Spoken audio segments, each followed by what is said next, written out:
Kevin Kiambao, balik ensayo na sa Gilas, Pilipinas pagkatapos ng training sa US.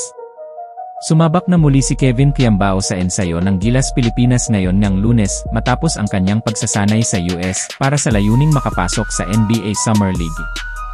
Sa isang video na ibinahagi ng Ginebra Boys Ballballers, makikita si Kiambao na kasama sa practice ng Gilas sa the upper deck habang nagpapatuloy ang kanilang paghahanda para sa FIBA Asia Cup 2025. Matatanda ang sinabi ni Gilas head coach Tim Cone noong nakaraang linggo na suportado ng koponan ang pagsabak ni Kiambao sa US training camp, kung saan nagkaroon siya ng pagkakataong makapaglaro sa mga scrimmage laban sa mga manlalaro mula sa NBA G League. Ayon kay Cone, inaasahan sana na babalik si Kiambao noong Hulyo 16, ngunit alam ng coaching staff na maaaring magbago ang petsa, kaya't hindi naging issue ang kanyang bahagyang pagka-late sa pagsasanay. He's trying to do something special, so we are not going to interfere with it, wika ni Cone.